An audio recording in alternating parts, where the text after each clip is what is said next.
Hi, I'm indie fantasy author Melinda Kucsera, and today Jack Adkins joins me to discuss his fantasy adventure novel, The Blood of a Dragon. So let's hear about The Blood of a Dragon and let's meet Jack. Welcome to the show. Thank you very much for having me, and thank you for letting me talk about my book. My book, The Blood of a Dragon, my debut novel came out in 2021 in the fall, and I have a visual aid here for those who are watching the YouTube video, but I'm really proud of the artwork because a friend of mine is an English teacher in Indonesia, and he messaged me and said, "Hey, I've got an art student who is phenomenal. Do you have anything she could do?" So I messaged her and sent her some ideas, and she sent me this beautiful dragon eye that is weeping, and the tears are blood. And that was what I asked because it kind of tied into the story, and it's beautiful, and I'm really proud of it. She's done both covers of both books, and she'll do as much as I can get her to do. So so I'm really excited about that. It's very pretty. I like pretty things, in books. It is pretty. Yeah. Yeah. For those who can't see it, it's very stunning. It's actually if you're listening to this, the cover is actually the episode image. So it may be, I don't know if it'd be large enough to see the cover, but it is on there. So now tell us about The Blood of a Dragon. So this is a series. It's a 6-book series, 2 trilogies, and it's set in a world that I imagine called Dorwine.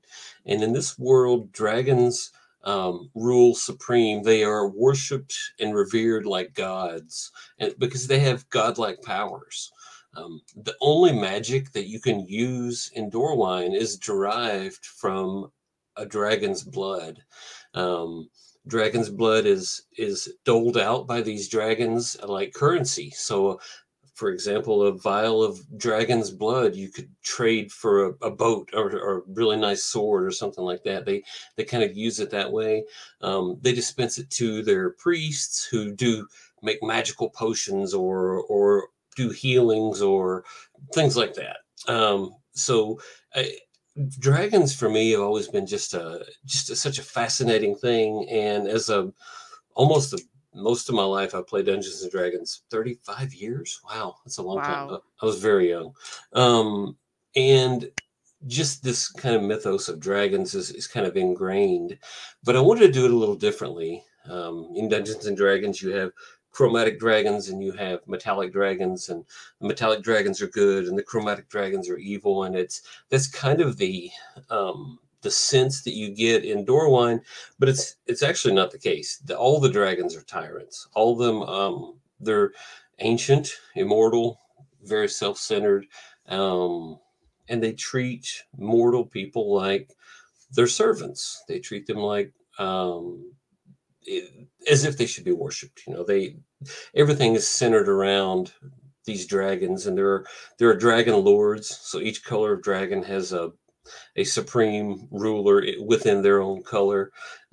They all have different powers and those kinds of things. So I made this. Wait. How do you become a supreme ruler of like a sect of a dragon's followers? Or maybe we should save that to after we meet the characters and stuff. But I'm now curious how you become that supreme leader, because that's a cool job, I would think. Yeah, that would be. Each of the factions are different, and some of the different colored dragons are more benevolent. So they would be more democratic, or they would use some sort of contest or something. More cunning dragons, maybe they would have some sort of contest, or some of the darker, more heinous dragons. They would, maybe you would ascend through assassination or plots, and that's kind of one of the subplots that runs through my series that you see in the second book is, this one dragon lord, they're done with him. They're ready to be, they're ready for new blood. So a bunch of people conspire to get rid of him, and that's kind of how they deal with that. And they have a council of worms, which is a bit of a tongue-in-cheek. I have a lot of friends who are really into Reformed theology, so we talk about the council of Worm, which is different.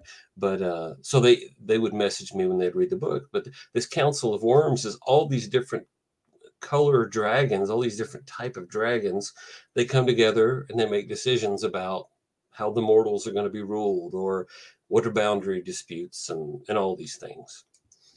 So they this has been the case for 1,000 years. The the mythos of this land is very dependent on what group you're from, but the dragons say that they were put there by this creator god that made the land and set them as gods over this place, and then he left. Whether that's the truth or not, that's one of the things that comes out in the story. Um, but they rule, and they have had supreme control, and all magic has been derived from them until recently.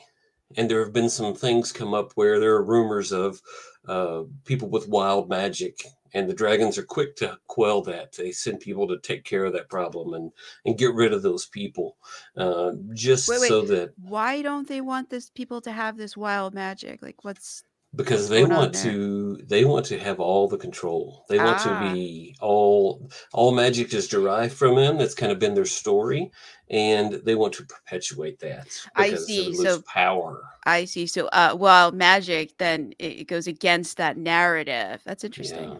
Do we And find out where this wild magic comes from? Because if all magics come from dragons, where does the wild ones come from? yeah, you do in a couple different things, and a Sure. couple of the characters in the book. One of my favorite characters is, if you play Dungeons and Dragons, he probably would relate to it, or if you play World of Warcraft, I've never his race of played. people. Yeah, well, I never he's played. it.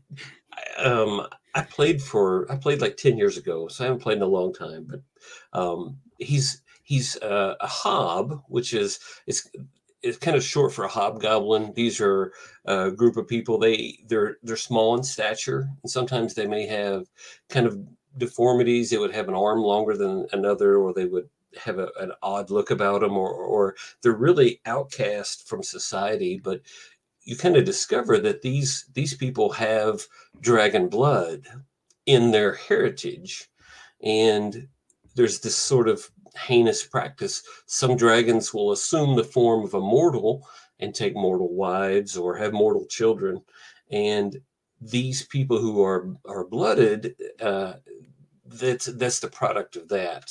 I see. And Why do they cast out the hobgoblins? because they're kind of ugly, and they when they see somebody that looks that way, their assumption is they probably have some sort of magical ability, so they want nothing to do with them, because everyone wants to appease the dragons. um, everything that you ever have in life, everything you ever hope for, is really at the whim of a dragon. If you have a I see. business and you want it to do well, you have to appease them. So I see. I see. So when they take the form of a mortal, these dragons, and have relations with whoever and have children, do the children always become hobgoblins, or do some of them turn out to be not hobgoblins and into something else? they actually don't.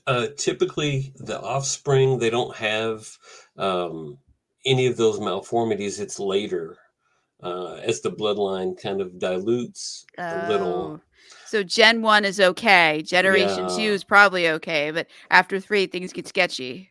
right. Gotcha. And not a lot is known about them, other than those, that kind of rumor, or, the understanding that something is wrong with that person. And I liked that because, we have people in our own society that are that way. They're kind of pariahs based on how they look. They have a stigma, or because of how they talk. And what you find with Afund, who is one of these characters, obviously there's a tremendous amount of value. He's an incredibly valuable person. He is a real person. So I wanted to kind of weave that into my story, that we're pretty quick to judge sometimes in our societies, but um, when you get past the Mhm. aesthetics, or get past your own prejudices, then there's some beautiful people.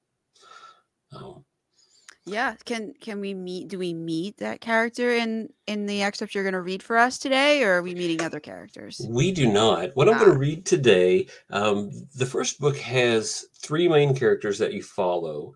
One of which is uh, there's a lot of intrigue that surrounds her. Her name is Crenthus, and she is a half elf, and there are different elves too. There are sea elves that they have blue skin, and they can breathe underwater and all these nice things.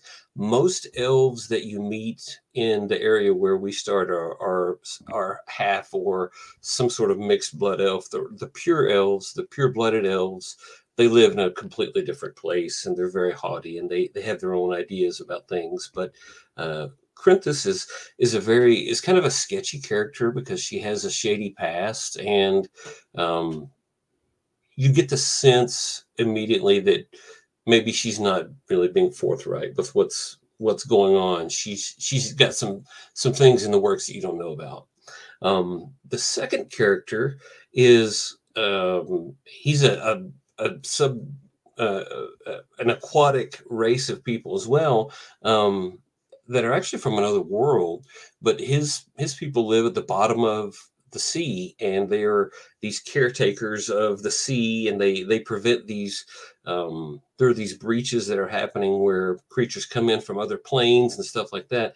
They protect against that. They protect the sea, and he is an exile from his homeland, and he is extremely naive, and he has some strange powers that, because he's not from Doorline, would probably get him in a lot of trouble.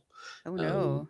yeah, and then the third character, which is really the main character in the series, is Anuka Sandbar, and he is a half goblin, and we don't really know in the beginning what his other heritage is, but it's something strange because his skin is red, like very dark red, and he kind of goes against the convention of the goblin race in Dorwine, and he's an articulate person, he's intelligent, but he is a very much a Han Solo type of scallywag character, and he's very much out for his own ideas and the things he wants, and he's not against swindling somebody to get what he wants. He's not against stealing. He's not against uh, bribing, whatever he has to do.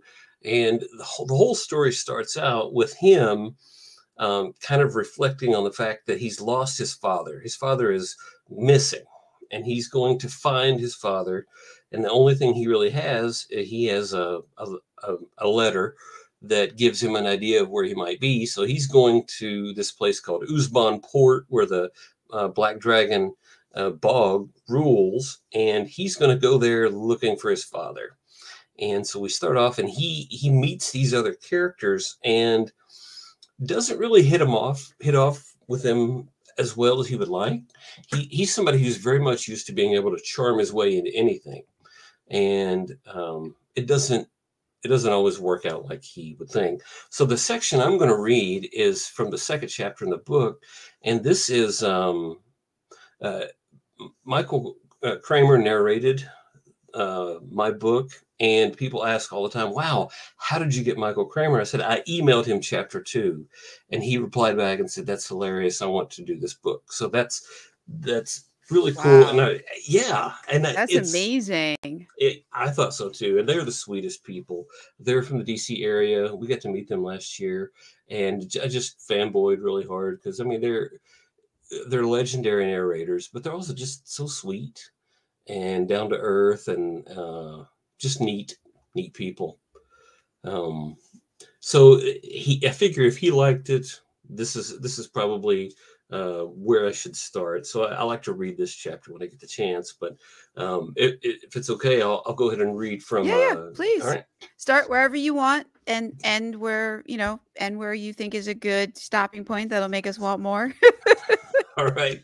So this is chapter 2, a slight misunderstanding. So just a little bit of background. Um, we meet Anuka. We see who Crenthus is, and Kelios is the third character. He's the fish out of water, so to speak.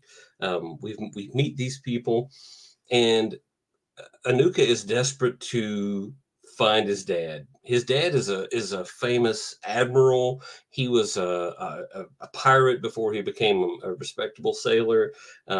He's an engineer, an architect. He's a brilliant guy, and he's gone. And now Anuka is trying to get a ship and get some people and get some money, something, because he has to find his papa. So he's getting pretty desperate. So we start out with those things in mind, and Anuka and Kelly all start out on the deck of a ship called the Sea Pocket. When Anuka saw the fish man on deck, a place Anuka rarely went, he drew a thin he took a draw of thin ale from a wooden cup in his hand and cheered his luck. Maybe he could redeem this poor handling of the rich-looking stranger after all. The sound of rattling coins rang in Anuka's mind. He made his way over to the rail where the man stood and cleared his throat. The tall man looked at Anuka flatly, but turned to face him squarely. Look, I'm sorry if my jokes from earlier were a bit off color. I get carried away sometimes. Anuka stuck out his hand in the local tradition and saw the stranger wasn't familiar with the gesture. Right, he's a fish man. Retracting his hand, he swept into a low bow and said, I'm Anuka Sandbar. Kelios Vermuth, the fishman said with a bow of his own. Smiling, Anuka pumped his fist excitedly and said, That's great. Look, I don't know where you're from, or what you're up to, or even what you are, but I can tell you've got a lot going on. I'm headed to Uzban. I've got some work there, and I'm looking to put my crew together. That's right. I'm a captain in the making, and I'm looking for some lenders for this initial... Anuka trailed off. He'd lost the man's attention. Anuka followed Kelios's gaze across the deck to a girl leaning on the starboard rail. Anuka quickly appraised the girl and found her quite fetching. That is, if you go in for the tall, slender, buxom, thick-lipped, silky-haired, mixed-blood sea elf type. He certainly did not, but the sight of Kelios noticing her put an idea into his mind. Looking at the forlorn face of his new project, Anuka made a decision. Handing his little wooden cup to Kelios, he exclaimed, Hey, excuse me a minute. He made a quick bow. I need to talk to somebody, but I'll be right back. Anuka left Kelios standing in confusion as he made straight toward the girl on the other side of the boat. Being half the size of everyone else, put his face even with everyone else's butt. A couple of well-aimed pokes quickly parted the crowd for the little red goblin. He emerged from the sea of stinking rear ends to find his quarry looking right at him. She was different up close, dangerous. There was something in her eyes that he hadn't seen across the deck. She looked much less the hapless vixen trolling for affection, and more like a plains lion scanning for something small and slow to eat. No mind. Kelios needs this. Besides, Anuka had handled all sorts in his day. A man of the sea had to know how to handle prostitutes. Hey there, he said, straining to keep the natural squeak out of his voice. I'm Anuka Sandbar, seaman, swordsman, pirate, merchant, and showman. He swept his worn leather hat from his bald head and bent into a low bow. It probably looked silly on such a small creature, he knew, but he had seen his papa do it 100 times, and the effect was genuinely positive. Well, she said with a smile. She sounded impressed. Thanks, Papa. Such decorum for a... What are you? Anuka straightened himself and grinned broadly to show off his nearly perfect set of mostly clean, sharp-pointed teeth. He had gotten over being the strangest goblin people had ever met and loved the effect it had on people. He wasn't disappointed as the young wench's face slipped from teasing to surprise just a little bit. As I said, I'm Anuka Sandbar, and as to my heritage, he shrugged. My father's a glamican, as your people would say, or a goblin to some other folk. My mother was complicated. Was? She asked, and her face seemed to soften just a touch. Was. He nodded in agreement. Tidal waves of anguish beat futilely at the walls Anuka had spent the last decade constructing around his heart. He smiled, and maybe a little bit of sadness crept into his eyes. Just a little. And you are? His change in tone made it clear that the discussion about his mother was at an end. She pursed her lips for a moment and said, Quintus Larenho. I was right, Anuka mused. Human blood, judging by her surname. If you're fool enough to give any credence to the hierarchy of creation, like some religious zealots did, you understood that mixed blood sea elf was about as close to the bottom as one could get. Anuka wasn't all that sure where he fit on that mythical scale. It's a pleasure, Quintus. He always tried to say people's names a couple times, like Papa did. Now, let's get down to business. Ignoring the puzzled look that crawled onto the elf's smooth-skinned face, Anuka slid his arm to her back and, standing beside her, directed her attention across the deck to where an anxious-looking Kelios stood watching them. My green-skinned friend there. Do you glimpse him? Anuka stretched to his tiptoes to see the tall man. Yes, good. Look, I don't know what he is either, but I know he's a mess. He turned back to regard her, smoothly slipping his rough little hand into her delicate one. He is far from home. Best I can tell, he lives at the bottom of the ocean or something. I don't know. Anyway, he's lonely and obviously out of his element, a little bit afraid and lonely. You already said lonely. Anuka smiled. You're quick. That's where I'm going with all this. Look, he isn't terribly hideous and seems in good health. I think the two of you can make a go of it. Quintus's eyebrows shot way up, her eyes wide, and her mouth dropped open. I know what you're going to say, and I get it. That's kind of what I want to talk about. I'm not exactly swimming in gold right now, Anuka said. A few seconds passed.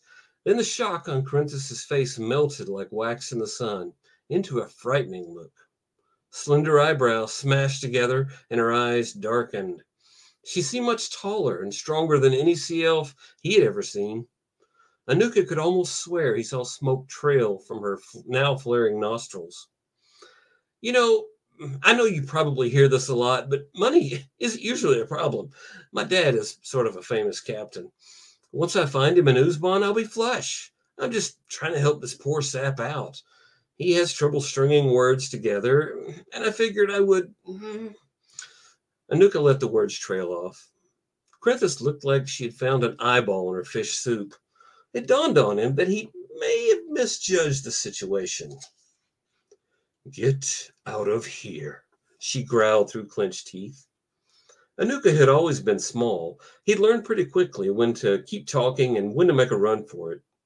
He suddenly noticed that things had shifted from him holding her hand to her crushing his, so he jerked his tiny fingers free, backed up 2 steps, and disappeared into the crowd of butts once more. So that's Anuka making a wrong first impression. Yeah, that was quite the impression. I can see why Michael Kramer wanted to narrate this based on that. I really enjoyed that. Thanks. He's a very fun character, and he's good to explore because he always does unexpected things, which is great. And it just ruins ruins your story. It's like, oh no, how are we gonna fix this? So it's in my books, it's the quiet ones you have to worry about. If anybody's read it, that's hard. There's the outline and then what he's going to do. And he's going to do what he's going to do. And it doesn't matter what I want him to do. He just goes and yeah. So if a book goes in a direction you don't expect, it's his fault. Yes. Yeah. Exactly. At least you know who to blame. So yeah. All the blame. Well, I can't put all the blame there. He's not the only character who doesn't takes the outline and sets it on fire and walks off and does their own thing. They all do it. Yeah. Not one of them will listen to me. I'm not the god of their world, which annoys me, but what are you going to do? No, I know. Yeah. Maybe they know better than us. I don't know. Sometimes they do. Like, I have to say, like, there's a couple of books that just, yeah, that just went way off the rails, and I think they were much better than what I was gonna do. Some of them just went so far off the rails that we had to do additional books to get back to where I'm still trying to get back to the one thing I wanted him to do since book one. He's just stubbornly refusing. But we're not here to talk about him. I could spend all day, and I can do that in another podcast. We're here to talk about Jack's book. So, Right. Well, so you said there's 6 books. So the yeah. first one we're looking for, it sounds like Anuka's dead, and there's some other plots going on. What are we Yeah. doing? Um, the first 3 books, so it's 3 books with a break, and then 3 books. The first 3 books deal mainly with these 3 characters and with Anuka's struggles to find his dad, and it's kind of his arc or his idea is the world is really tense and there's a war about to break out and things are really bad. People are hungry and there's revolt brewing. He doesn't care about any of that. All he wants to do is find his dad. But no matter what he does, he keeps getting tripped up in these problems. And he's like, fine, let's solve this problem. Then you can help me find my dad. And so that's kind of his cycle, at least in the first book. But he's yeah, he's a reluctant hero, I guess you would call him. Those are my favorite kinds. Yeah, yeah. That's what I discovered writing these 2 books. Is it this subliminal underneath? I write what I like, but I've discovered that some of the things in these characters is really kind of me dealing with stuff, and I let these people that are removed from myself sort of hash out these things that I'm dealing with, and that's very therapeutic. And I like to read that way too. I find books that I read, I'm like, okay, the ones that I really like, I'm like, okay, I know why I like this book now because having written a similar book, uh, I can see those patterns and those things. I'm like, okay, those are my tropes. So Yeah, we all have our favorite. What are your favorites? What tropes are we going to find in your books? you'll find found family. That's a big one that I didn't intentionally. I didn't kind of follow the convention to intentionally write these tropes. That's just sort of what emerged, and it kind of came from, growing up. I had my own tribe. I had a group of people that I played D&D with, and we did everything together. And we were very different in our backgrounds, social, economic, and all those things. And we just sort of found one another, and it was very good for all of us. So those things kind of emerge. There is, I wanted to do an awkward relationship arc, like a love story arc over the 3 books, that it's just, it doesn't go the way that you would expect. So you couldn't take this arc and write a romance novel from it. It's not like that. It's 2 people that are trying to not be together, but they can't, and they just keep finding themselves in these situations, and they, you have the define the relationship moment. They never want to do that, so they just kind of ignore it. And uh, Oh wow. yeah, So everybody wants them. You say the reader wants them to get together, and they're just like not. yeah, Yeah, yeah, they're and like, but nah, we got better things to do. Maybe. yeah, and they have these ideas of like, I would be so bad for her. There's no way we could have a relationship because of these things. And then you have her saying, there's no way, I would ruin his life if he knew all these things. So you have some of that dynamic going on, and they just need to sit down and talk, but there's no time because the world's on fire and all this bad stuff's happening. And, uh, you know, Well, the world's always on fire. Like there's always like, something happening. yeah, yeah. Um, if it didn't, it wouldn't be any fun to read, but yeah. So probably my favorite book that I read as a young person was Homeland by R.A. Salvatore, and that's set in the Dungeons and Dragons world, and it is, um, it's a father-son story, Hmm. and that element was been really. I lost my dad when I was younger. I was about Oh, 9 years old, um, so I didn't realize that that was a thing for me. I didn't realize that I would look for those types of relationships and stories uh, in things that I would read. But for me, that was always fascinating. This kind of this father son dynamic in a fantasy setting. So yeah. I write about that too. I did not lose my father, though. He's yeah, very much alive and driving me nuts to this day. well, good, as it should be. Yeah. No, he outsources his worry to his children now. He used to be a Oh, worry word. Now he's just so he had surgery yesterday. So he would call up and load all of his worry about the surgery and stuff, and then I yeah, can't sleep, and I've got work the next day, and yeah. I talked to him after surgery, and it's like it never happened. Like there was never a worry in his mind, and I'm like, are you the same person that I was talking to?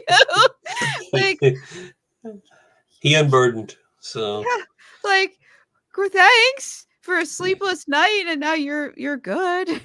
yeah. And before I flew internationally for the first time, like just he would just like point out every time a plane had a problem until I was a nervous wreck to fly, you know. Yeah. Oh well, Yeah.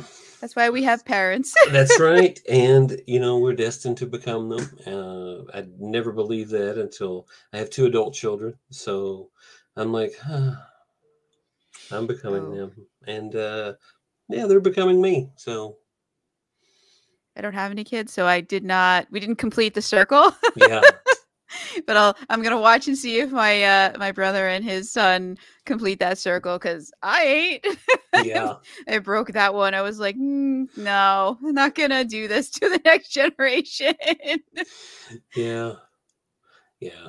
It sounds like a Michael McDonald song in the making. It's like, yeah, how do we break that cycle? And that's these stories and these books. That's all it is too. It's people in the same crazy cycles, just repeating their same problems and over and until they get some perspective, and then they look at it Yeah. and say, oh, something changes. And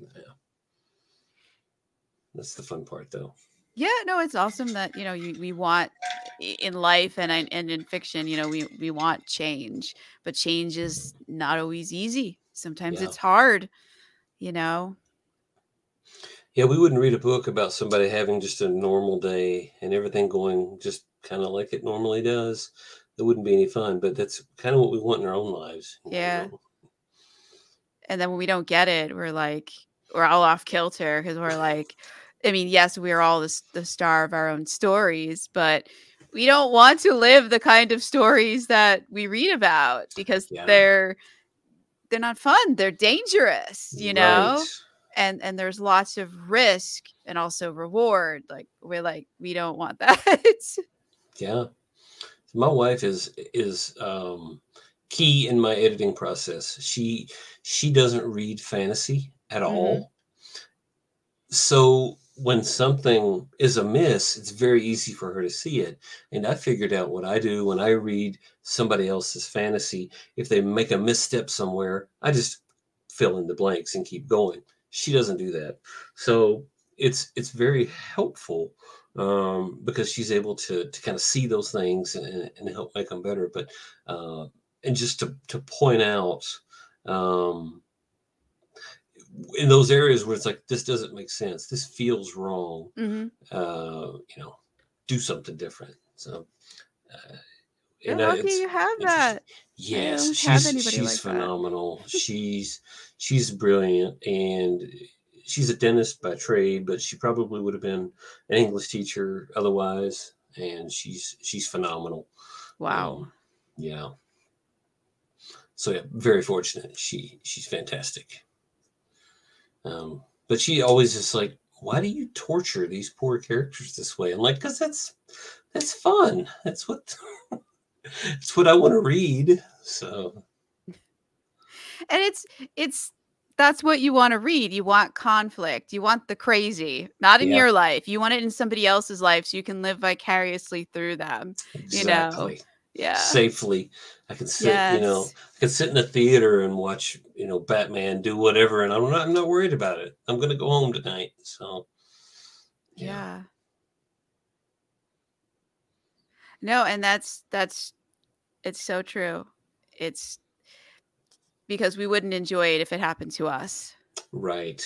Yeah, yeah. I think we can look at the kind of things that we consume, the books we read, the movies we watch, those kind of things, and I don't know what, but we learn a lot about ourselves.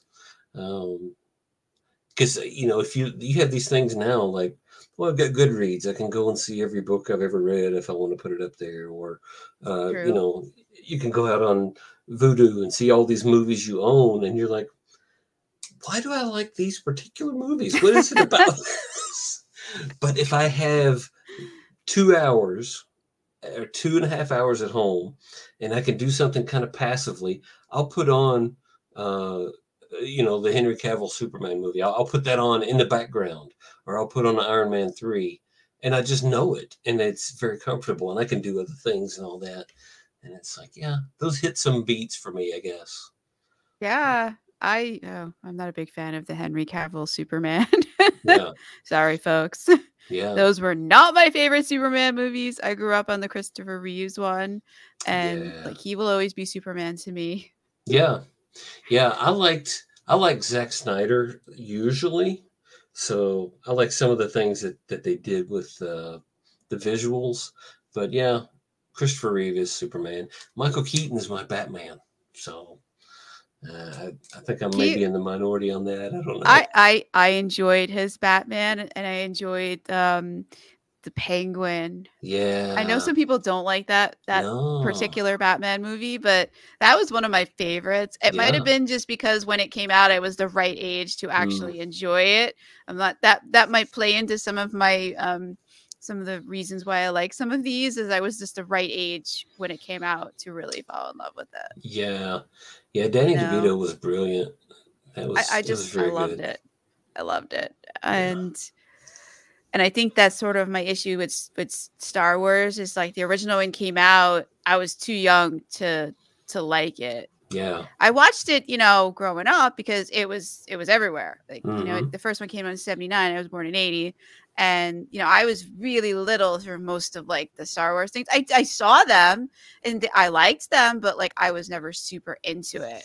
And then Yeah. in the 2000s, when I was in like college and stuff, the next group of Star Wars came out and they were aimed at like younger people. Like, so it was always like the wrong age group for it. Yeah. Um, I have a cousin who's the same age as me, and Star Wars has a really big place in my heart because we played with the action figures. He would come for a week or Oh. two every summer, and then I would go back to Virginia with him. And so we'd spend like a month together every year, and it was just phenomenal. And we played. I played with the figures before I ever saw a movie. So Oh, wow. then I was hooked from the figures, and then I watched the movies, and it was a really big impression. And then when the second set of movies were coming out, I was having kids. So I bought figures for them. And when they grew up, they played with the figures and loved the movies and all that. So I think you're exactly right. Timing is so important. Yeah.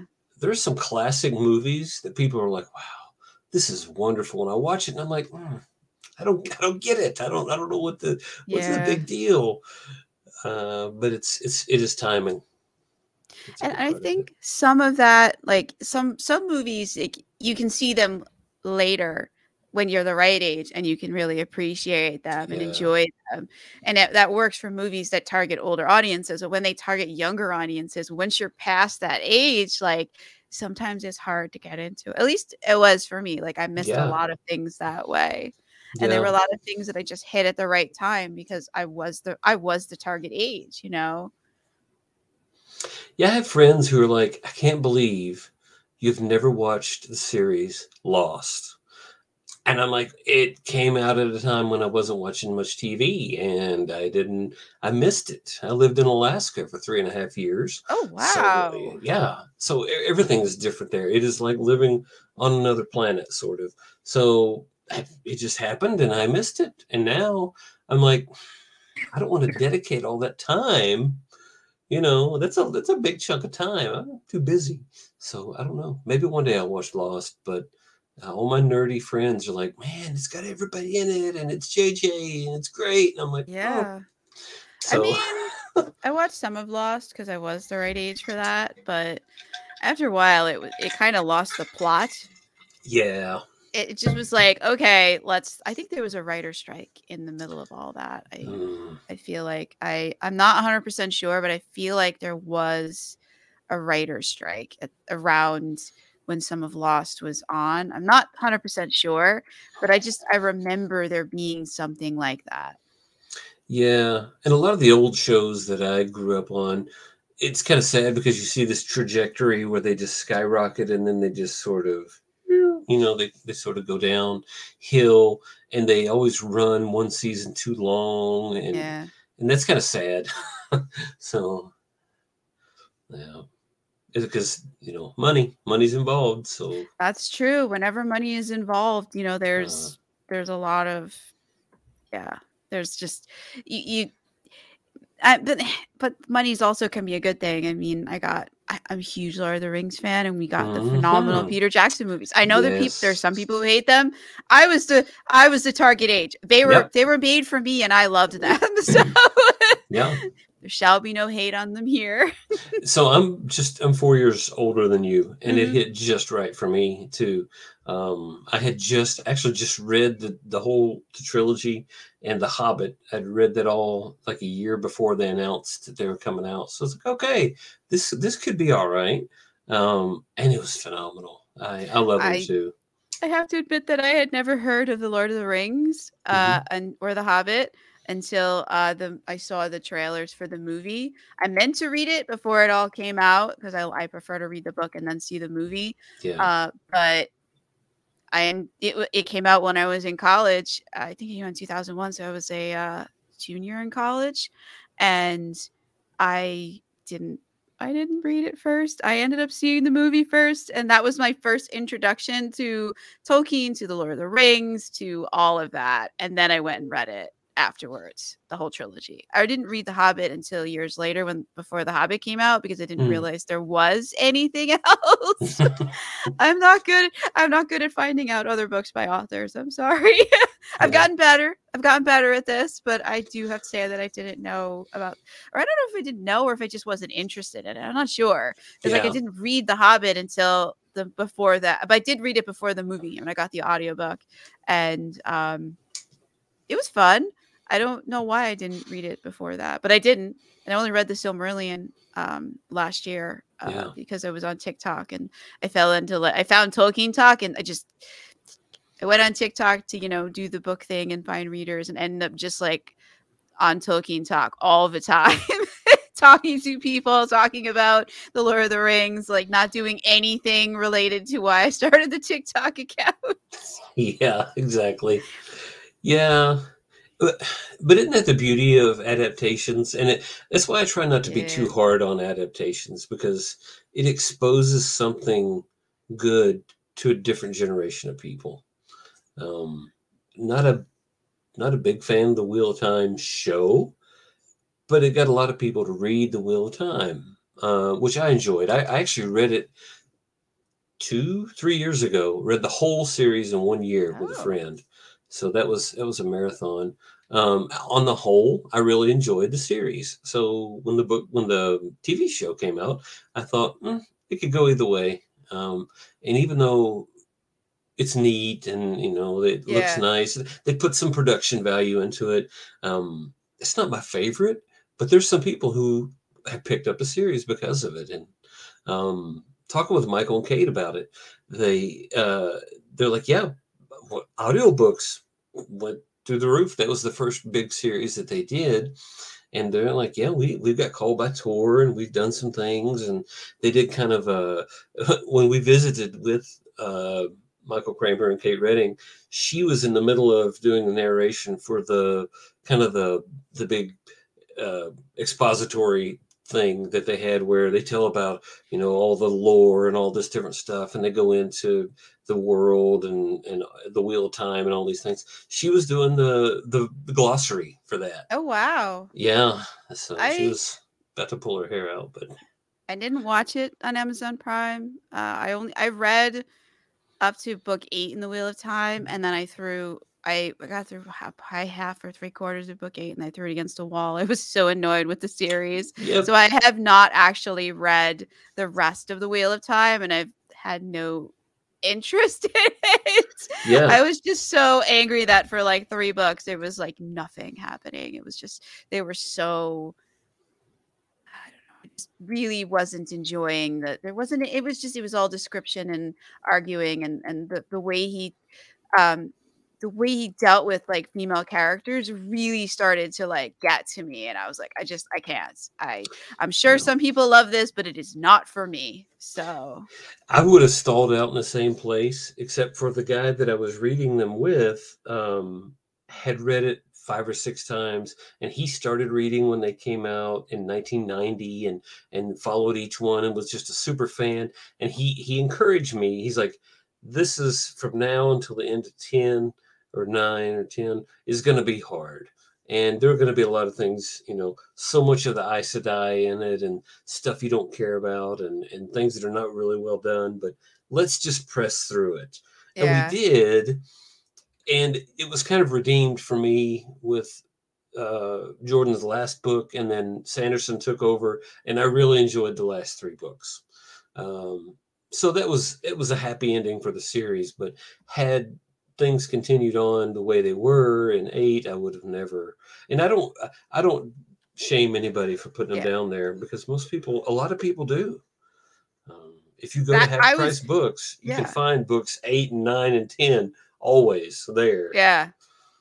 They're the 8 5 through 8 were not good. 1 Yeah, through 4 was I loved those. yeah, I still have those yeah. somewhere. Those I've reread. I love them. I just don't go beyond that because I just don't like it. I'm sure I've got and the I've 14 hardbacks behind me. I oh, collected them from Half Price Books. I was making oh sure they were wow. back there, but I wanted to have them, and I Yeah. didn't want to pay retail for them. So No, I that's a wise decision. yeah, Um, they look I don't pretty together.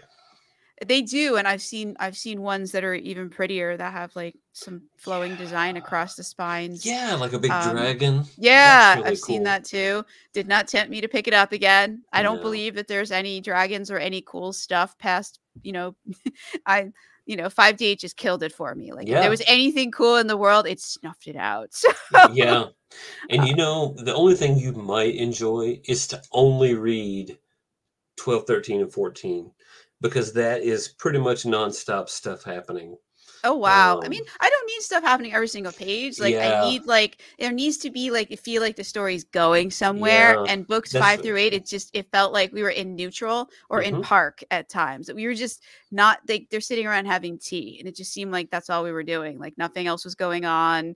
There was all this like exposition and like description and world building but it wasn't cool. It wasn't interesting and it wasn't going anywhere. And like that Yeah. just started to get to me. And I've heard the Brandon Sanderson books that the ones that he wrote are excellent. I've not read the Stormlight Archive or any of his epic fantasy. I have read his superhero series, and Hmm. the first 2 were great. That was Hmm. Steelheart, and I forgot the name of the other. And I read, but like I love superhero books, and he didn't like the first 2 were good. The first one was excellent. The second Yeah. one was good. It had some things in it that I was like, this is not wait, we were going in a different direction in book 1, like what's going Hmm. on here? And then in book 3, they're just standing around like for most of the book and like nothing. It was very much a letdown, and I've not tried any of his other books after that, like because that was like my Hmm. favorite thing, and it like fumbled at the end, and I was like, I'm not. I'm like I don't know, like I at some point I need to give it another go and try some of his other things, but just that it was such a fumble, and it was my favorite tropes that were being fumbled that I was like, Mm. And there's so much good stuff out there, and that's what makes it yeah, really hard. Because you're like, I could really bear down and read this book, but why? There's so that's many it. good things out there.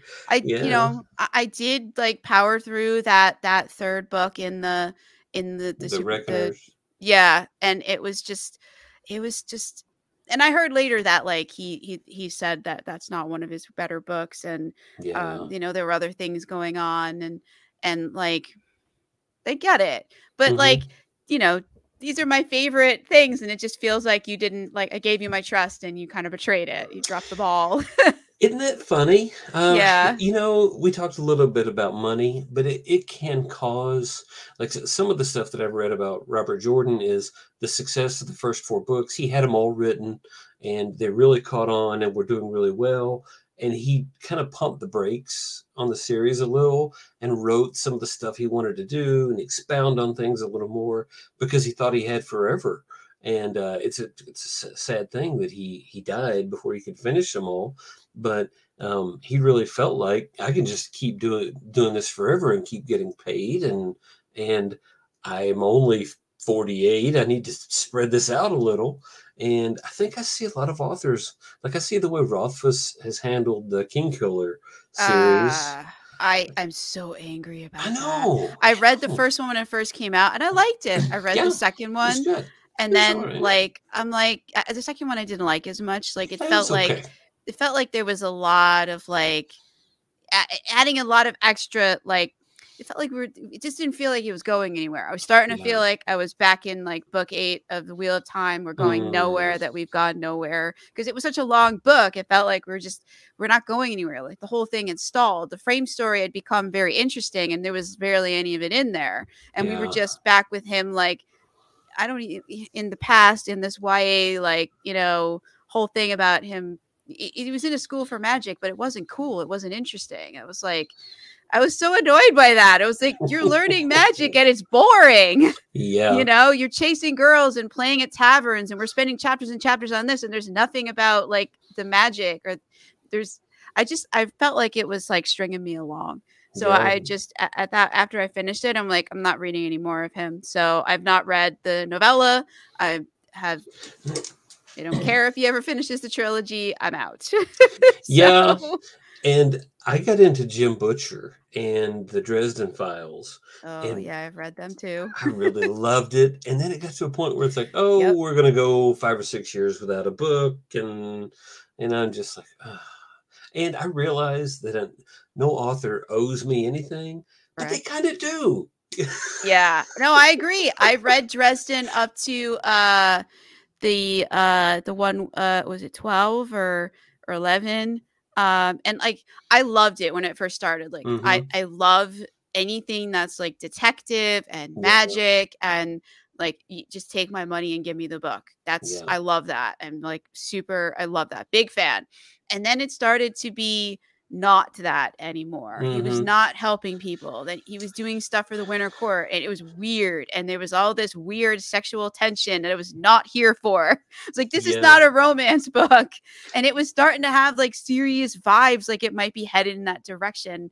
And then a lot of the and then he died and that book was kind of it was weird, but it was kind of fun. It was like ghost story. Hmm. And then he comes back and he's like overpowered Yeah. and like angry and weird and all the characters that of his friends and stuff like in that time like had all like had personality adjustments and they were Yep. all like really horrible like just like every annoying like thing ever and I was like okay I'm done this it was feeling it was giving like I don't know if you read Douglas Adams like Hmm. as you go further in the Hitchhiker's Guide it was giving I don't want to write this anymore like Yeah. I need to kill off all of them on all of the earths ever so I can stop. Yeah. Yeah. It's it's frustrating as readers, and you can kind of understand and empathize, but at the same time, it's like, this is so hard. Yeah. And I'll give you my Brandon Sanderson Stormlight Archive spiel because based on what you've told me, this Yeah. might be useful. They're so huge. These are tomes. Yeah, that also kind of scares me. I'm like, what if I don't like it and I can't get through it? And what if this is another like Wheel of Time? Well, here's the skinny on it, and this will either get you interested or this will Right. completely turn you off. You read these big sections and you're like, I don't really care. Like I kind of care about the Yeah. character. I'm invested, but I don't care about all this weird stuff that they're doing that doesn't have anything to do with the story. Right. Finish the book, read the second book, and you're like, oh, the weird thing. Oh, that has a lot to do with the story. Oh, great. Now I got to go back and read the first book because I skimmed the weird thing. And there's a lot of that because, like, the first book is Kaladin's book. And then you have Shallan's book, Right. and then you have Dalinar's book and all that. So you have these arcs. The other characters are there and they're doing things. And this, what I think Brandon Sanderson does so well is the sleight of hand where he has you looking here at this thing, and then all of a sudden off screen, boom, just something comes, and you're like, oh, that's brilliant. I didn't see that coming. Good job. It was there all along, and I just missed it. So that's, for me, that's kind of the payoff for the Stormlight. That's why I read a 460,000 word book, because I know that Sanderlanche is coming. At the end, everything is going to fall together, and I'm going to be like, wow, this is really good. But is it like interesting in the lead up to the Sanderlanche, or is it like you're bored out of your mind and then you get like the explosion of cool things and you're just waiting for that like last couple of chapters that are really good? Because like, eh. No, it's not. You're not bored out of your mind. Okay. What he does a lot is like So the it's interesting. character. It's It is cool stuff. It's interesting. as long as it's cool and interesting, like I'm in it. If it's like we're sitting around having tea, pulling our hair, and we're have pages and pages on grass blades and Yeah, the what their tea looks like and their yeah, plates and every last little detail, like we're dragging out the story because we've decided we have to fill 400,000 words, not because there is 400,000 words worth of story. If there yeah, is like that, I'm like good with it. I yeah. don't mind long books as long as there's like there's a point to it all. So the character that I hear a lot of people, and unfortunately, a lot of times it's males that I talk to. They're like, Shallan gets on my nerves so bad, and she does this, and it's aggravating, and all these things. But then after a few minutes, you're like, yeah, but you know everything about this character. You're very invested in this character, even though she's annoying to you. Right. And the series is really focuses on mental health stuff. So each of the characters have different mental health issues that are prevalent, and I think they're done pretty well in the series. And that's kind of that was the point. He did that on Mm-hmm. purpose. So when you know that, you kind of like, okay, I understand. Shallan has issues with personality. She has identity issues. She didn't know what she's supposed to be. Yeah. She is crazy and annoying, but um, you can't say that you're not invested in the character. And No, some people love her. It hits perfectly for some folks. and that's cool. Like I like when when there's characters and you can feel a certain way about them. Kaladin is the one that most of the people that I know really resonate with, because he's the cavalier, he's the hero, he's the guy you want to root for. So you have that market of people Mm-hmm. that are really invested in him. So yeah, it's not boring. There's a lot of it, but sometimes you're like, why do I need all this information? Mm-hmm. But he doesn't waste a lot. So that's my 2 cents on the Brando Sando, at least as far as Stormlight goes. No, so I mean it's on the list to someday check out. Yeah, It's on there. I have a long TBR. yeah, There's many books that I'm interested in. Your book is on the TBR. I haven't gotten to it yay. yet. They will get to it at some point. It's just with the inflation and everything, it just can't spend as much on audiobooks as I used to. Yeah. Used to buy one a day, but like I kind of can't do that anymore. Yeah. um Yeah. You know, unless they have a sale. If there's a sale, then I could buy a whole bunch. But then you're Yeah. limited to like what's in the sale. So Yeah, it's my not helping the best friend, TBR. he bought 35 on the last sale when they were 70 to 85% off. Hmm. He spent like 115 bucks and bought 35 audiobooks. I think I bought Uh, 7. yeah, I Uh, bought a few, but I didn't buy 35. But we read I stuff used, together, yeah, so I used to buy like 100 audiobooks in a, like in one clip. yeah, Because you used to be able to buy a year's thing.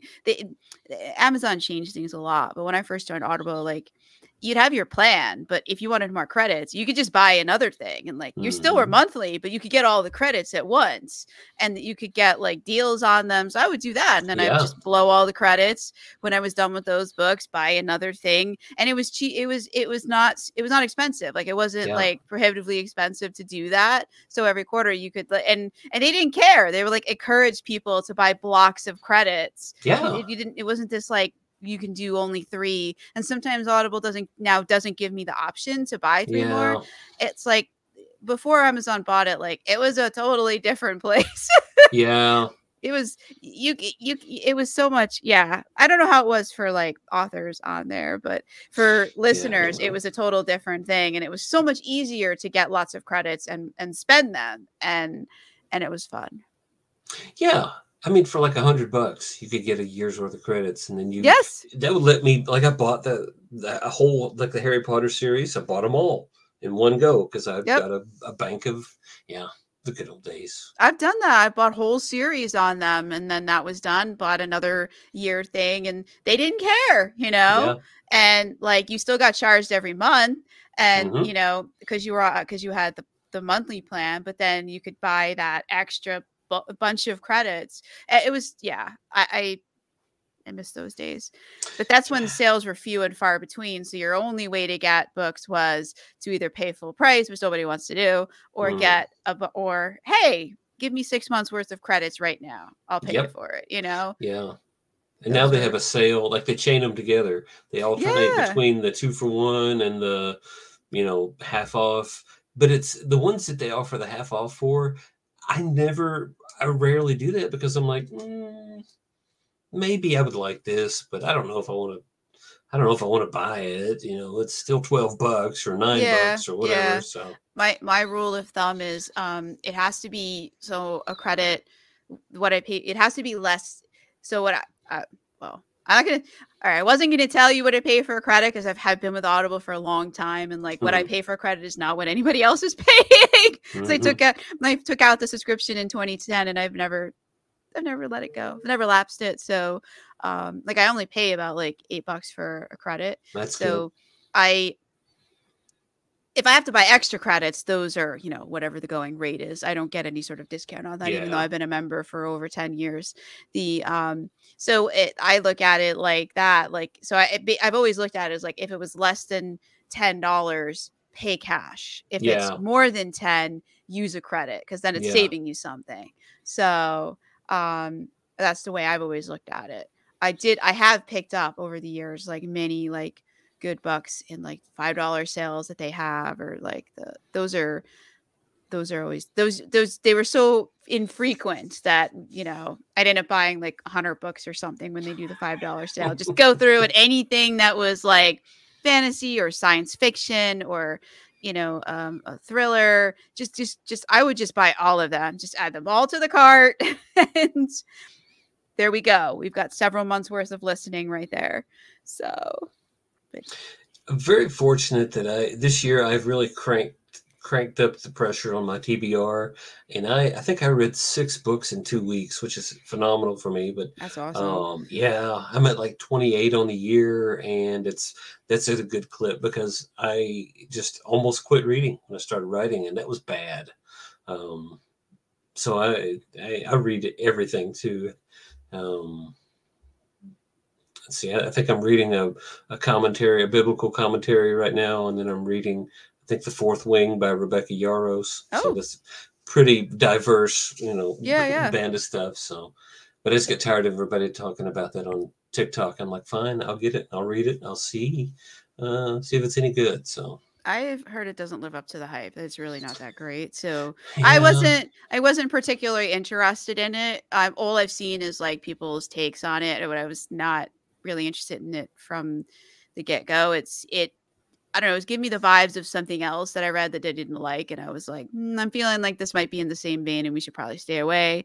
I just finished Centers of Gravity by Marco Cluse. That's a Mm. sci-fi. I'm humongous fan of anything military, especially military Okay. sci-fi. So whenever those come up on sale, I'm like, add all to cart.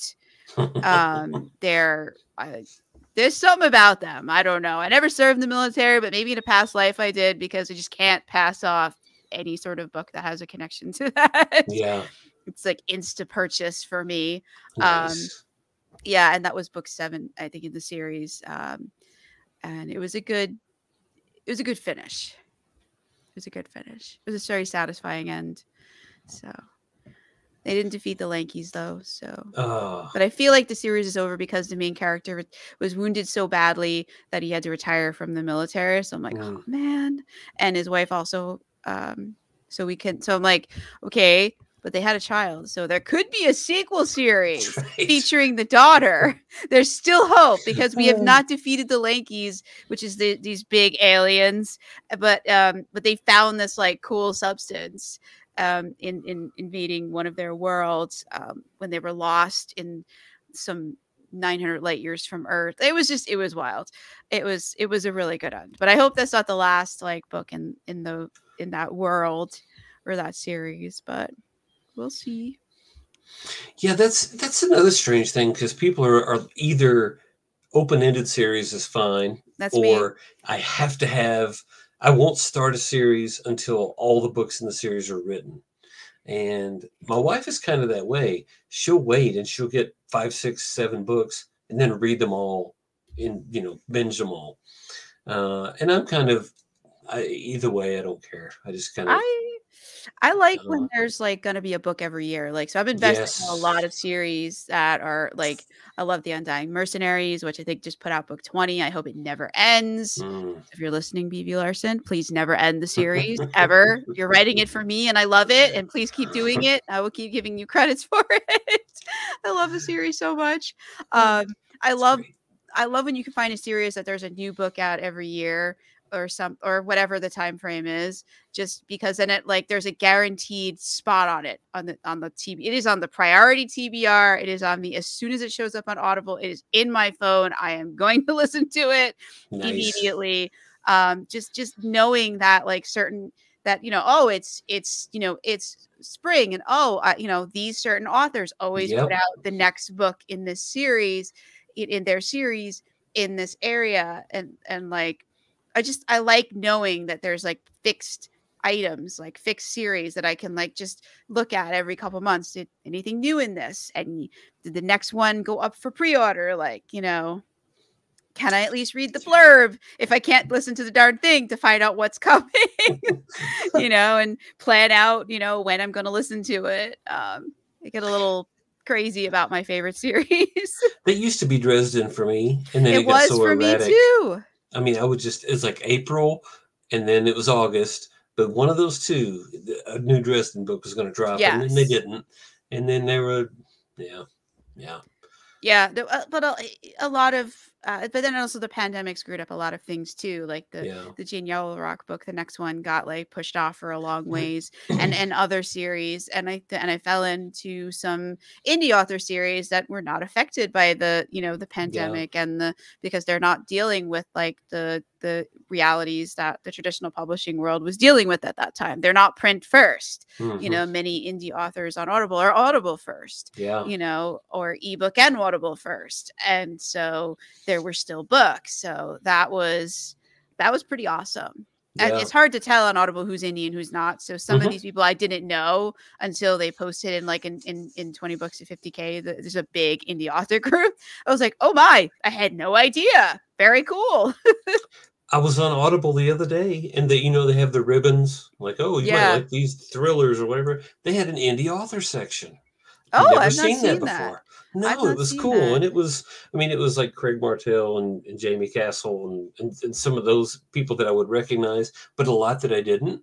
Yeah. And some people that I didn't know were indie. I was like, oh, that's cool. That's I've really cool. read one Craig Martell book. It was good. It was Yeah, very short, and it I wasn't. wondered about It that. it left it. It was too short though. Like I'm sure it's fine for his own fans, but like I came from reading like a lot of traditionally published books, which are 90 to 120,000 words, Yeah. or a night 8 9 hour audiobook to a 12 or 13 hour audiobook, Hmm. and this was 3 hours or Hmm. 3 to 5 hours. I don't remember exactly what. So it was a story, but like there wasn't like the subplots that I'm used to and that kind of thing. And it only hit like one or two of the tropes that are usually Hmm. in those kinds of stories. And like I liked it. It was really well written. It was a really good story, but like I felt like I would be like it wanted more from it for my credit. So I was like, we'll leave this aside. And when we have more money and can and don't mind spending it on like shorter books, we'll come back to it. Same thing with was it Mark Dawson? I Hmm. read because I love thrillers, and he does Hmm. first person shooter, and like Vince Flynn and other um Yeah.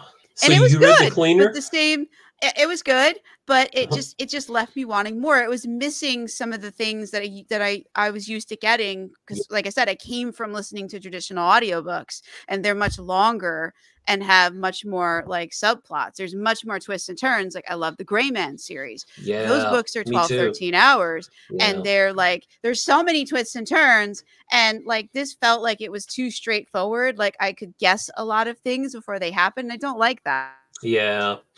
Yep, that's hilarious. I just finished The Cleaner like 2 weeks ago and had the same experience. I'm like, this missed some of the beats that I was looking for, Mhm. and it was a little bit short. Yeah. And I read Craig Martell's Guys with Guns book too, like his first one in that series. And I've been reading a lot of those this year. Been reading the Mark Greaney and read Jack Oh, I Carr and love Vince Mark Flynn, Greaney. Brad Oh, Thor. I read yep. some of his stuff. I'm not as big a Um, fan of Brad Thor. Like some of no, his books hit, some of them yeah. are misses. They just miss the like. There's things that you want from that kind of story, and it for somehow he just misses all of them. Yeah, And you just feel it leaves you unsatisfied. So he's not one of my go-tos because you're never sure if you're gonna get what you're looking for. yeah. I just started this process, and I want to write some of this, and I have written some of this type of stuff. So I was like, well, I want to read a bunch of these authors, Mm, and I read Brad Thorne. I was like, okay, and then I read American Assassin. I'm like, oh, I might yeah. stay here a while. This was good. So Yeah, and I'm The in the Gray middle of the Man. second book now. The Gray Man was great. I read I've all of them. I have you. I I'm on love the them. third one. So I'm working my way. That's what I bought in the last Audible sale. Was I bought some Gray Man and I bought some more Vince Flynn. Um, David Baldacci has a I love them. He has a it's two shooters, and they're trying to the government has them like investigating things. They're like the Gray Man. They're like hmm. hitmen. It's a guy and a girl, and she's a sharpshooter, and like he's used to like they're used to like espionage missions, and they're being Yeah. sent to like investigate like internal stuff, and they're like we're not Mm. investigators. I love it's so great because the whole time like this is not what we do, and they're having to like think differently and act differently, and at some point they're just like screw it, this is not what we do, we're going to do this the way that we would handle this if this was the art kind of mission. And things go way off the rails. Nice. Those are fun books too. I'll have to check um that out. That sounds right up my alley. So yeah, I'm trying to remember I've read so many I have 3,000 audiobooks on Audible, and I've listened to I think there's only 70 of them I haven't listened to yet. wow. um it's really like, but I've been a member since 2010. So Yeah. It's been um over 13 years. It's a little less, but yeah, still, I mean, that's one a day. Kind of almost. Uh, that's what I was doing because before it's the really pandemic cool. I was commuting 5 days a week, Mm. and I had a long commute that I needed to be entertained for. Yeah. Yeah. But I did not know that you like those kinds of things. So then Oh we'll yeah. have to trade some stuff. Sure. So that's I really I cool. love action-packed books. I've often asked. I haven't asked recently, but I've asked in various groups for like recommendations because I'm not I'm okay if there's like a romantic subplot as long as it's like not important and like we're Yeah. not going to see too much of it. Like Mm-hmm. that's okay if it's off to the side, close the door. I don't, or if it's just a few paragraphs like here and there, okay, I'm cool. But like as long as the focus is not on that, but on the relationships with other people who are not in a romance, like Mm-hmm. friendships or like your squad mates or your unit or Yeah. like that I love, like that kind of thing, or like the found Yeah. family and the unit relationships and like love it. Um, Nice. that's my bag. That's my jam. I'm eventually gonna write military sci-fi because I absolutely love it. Yeah. But Awesome. That's but it, excellent. I also like hard science fiction, so it would have to be Mm, like hard science fiction, military fantasy, and like so I also love listening to like physics books. Like I'm weird. mm-hmm. I'm so weird. So like Andy Weir would that. I've read The Martian. I Mm-hmm. read the second book that he put out. I did not like it at all. I've not read Hail Mary because I Hail Mary. absolutely That's what loathe I the was book that thinking. came out after The Martian. It was Artemis, or was that yeah, before? I think it was Artemis. I Okay, hated that book. It is I not a didn't read good it. book. Okay. It There's so many things like you might like it. I didn't like it. The it was that sort of situation. He was trying to write somebody of a certain culture, but he is a straight white dude. And Mm, like it the didn't whole work. thing just left it just left a hole, and he wrote it as, and he did the thing that I hate most. If you're going to write from a perspective that is not your own, don't write that person as an outsider to their own culture. And Yeah, I hate that because it's like, just why didn't you just make her a straight white girl, yeah. you know like I don't like, why did you make her like Middle Eastern and all this if you were going to have her completely reject her heritage and basically act like, somebody who was brought up like as an atheist or whatever. Like I don't understand, like, and there was so much of it in there, and it was just so jarring because it's like you're doing this because you can't write from inside the perspective because you don't Mm-hmm. belong to it. So you're adding all these extra layers, and it was getting in the way of the storytelling. It was seriously tripping stuff up because like you had to spend all this extra time like explaining all of this, and like it was just cumbersome and clumsy, some of that. And it really irked me, and I was like, you know what, I'm done. Because like, That's good though. I skipped it. I did the Martian and then I did Hail Mary, but I skipped Artemis, so I'm glad. yeah, I did not enjoy it. I haven't done Hail Mary. I've just been like, no. Will Wheaton makes it interesting. He does the I narration. love his narration. Yeah, so that was a big part of it for me too. But I mean, I like the science part of it, Yeah. but he was interesting. So Yeah. I mean, there was science in Artemis, but like the whole thing was so like ridiculous, and like I said, like all of the writing from the outside perspective just added all this like cumbersome layers to it that, mm, yeah, I just didn't enjoy it. But we've yeah, gotten way off topic. We were here to yeah, talk about your book. But that's okay. um and I it's and I mean we did, but we were here to talk about the blood of a dragon, Mm. and not like my ridiculously weird taste in books. Not that the books that I like are weird, but just if you met me in person, you would not think that that's what's going on in my earbuds.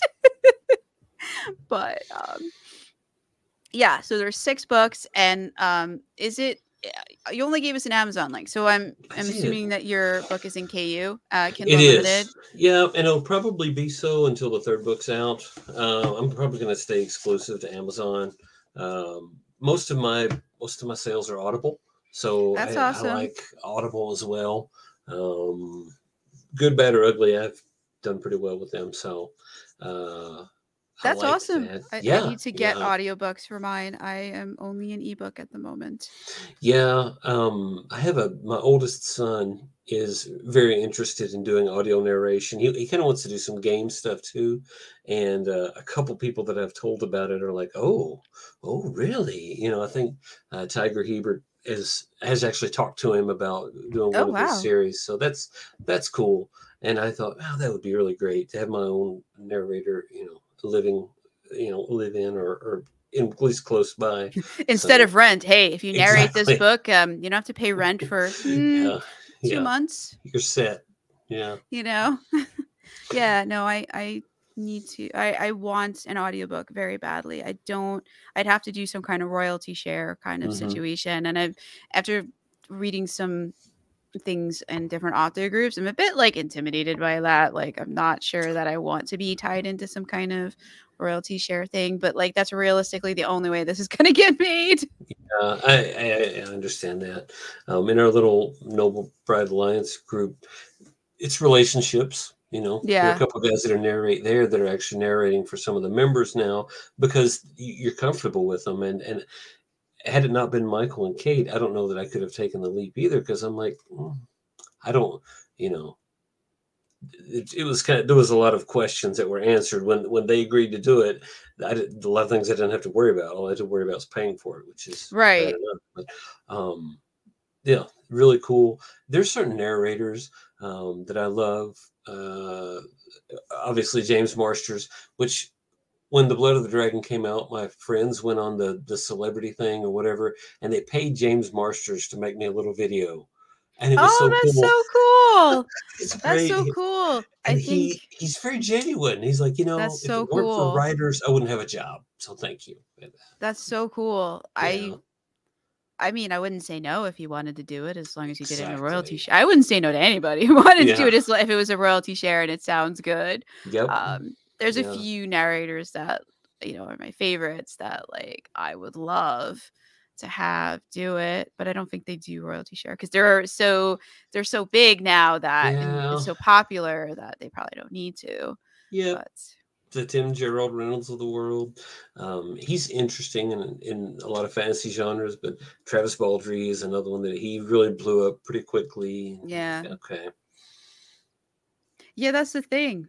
If like it's because I write open-ended series and I want the same narrator Mm-hmm. across all of them. Like, I mean, there's 10 books in one series. I just released the 10th book.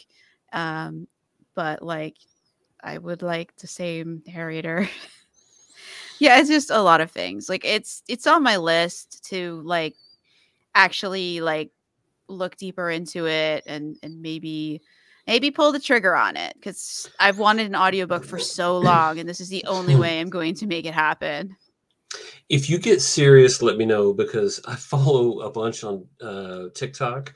And while I would be doing something, washing dishes or whatever, Hmm. I would listen to them narrate. They get on TikTok and they narrate a book Right. while a bunch of people sit and listen. Totally weird and voyeuristic. But I found some people that I'm like, wow, this person is very good. They have a perfect voice and they get these characters. So I thought, if I need a female lead, most of them are female. Yeah, I've I've It's like, I've seen yeah, I've run across a few on yeah, the Clock app, but yeah, I definitely need a male narrator for yeah. my Curse Breaker series. It would Hmm. not for the other series I could do as a female, that's fine, but not that one. That's a male lead and the books are mostly from his perspective. Yeah, So, I need to somebody get a young so that they can live through the series and yeah. yeah, I love the guy who does some of Rachel Aaron's audiobooks. I don't remember his name. He did the Heartstriker series and a few. I don't know if he did the other one, but that one he did, and that was Vikas Adams. I Uh, would love him, hmm. but I don't think I could afford him. So, but So yeah. my encouragement is you never know because when I talked to Michael and Kate, they have their own studio, Hmm. and Kate said Michael wants to work 7 days a week. So he wants his schedule full. And even if there are some books that he doesn't make as much money on because they're smaller or whatever, he wants his schedule full. And she's not wrong. When I get on the schedule, I'm like 6 months out or Oh 7 months out. wow. Yeah. So I have to give them the manuscript in January if I want it to be narrated in July. So Wow. there are I some mean, folks out there who just want to work. I would love it if he wanted to do it. I would or Kate. I Kate's I love great. Yeah. I love you, Kate. I love your narration. I love both of your narration. I know you're not listening, but Yeah. I wish you were. Hey, they might. Did you read the Codex Alera by Jim Butcher? I tried reading it. I couldn't get into it. So I DNF'd it for now. I couldn't get into it. Like I didn't read, but you know what? I think it's partly my fault. I didn't read the blurb. Like I saw it was by the same author, it was by Jim Butcher, and I'm like, "Oh, this is going to be like Harry or whatever." And I went into it with the wrong expectation. Mm-hmm. I don't read the book blurb. I probably should, but often when you're looking for a certain subgenre and like you see the cover and like it tells you all you need to know, and I like to go in without reading the blurb, and sometimes that's a good idea, sometimes that's a bad idea, because sometimes the book cover is misleading, or sometimes you're just wrong about what you thought was going to be. This is one of those things that it wasn't what I expected. I didn't like it. Something about it reminded me of the Terry Goodkind and the Sword of Truth. I put it down. It was like, okay, I did not like the Sword of Truth. I only read the first one, and that book was a struggle to get through. And the Sword of Truth, I permanently blocked from my mind what it's called, the first book, and yeah, I was like. Yeah, but I'll try again at some point. If I hadn't known it was Jim Butcher, if it had just been some other dude who wrote that, I wouldn't have had as much trouble. I had a hard time getting through the first 2 books because of that, until I finally got over it and said, this is something totally different. This is nothing to do with Dresden, because it didn't feel like Jim Butcher. It was very different. You're right. I think that's why I couldn't get into it. I wanted... I was expecting Jim Butcher, and that's not what was there. And I was like, Dresden feelings in fantasy? Yeah, that'd be great. That's what I wanted, but that's not what the Codex Alera is. And I could not get past that to experience what it actually is, because it wasn't what I wanted. I think that's the problem. It's a me thing. He wrote a book that I didn't want. Yeah. But it's what he wanted. And someday I'll be able to to do that, to read that with an open mind, but that day is not today. Yeah, and he said as much. I get sick of Harry Dresden, he says, but it seems like 2 different people wrote those series, and it just boggles my mind how different they are.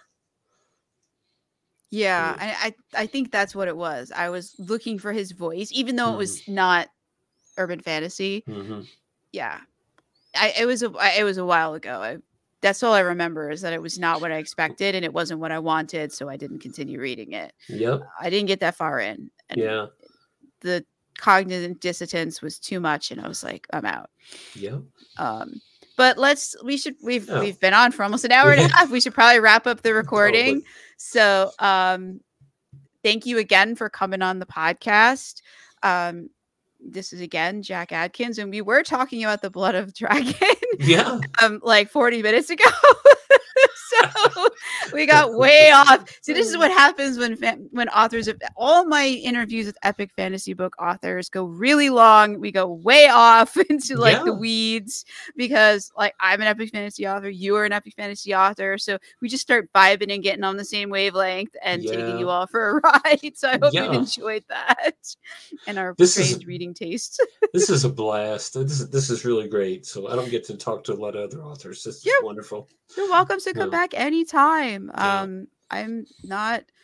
You're welcome to come anytime. I don't have any rules or anything. All right.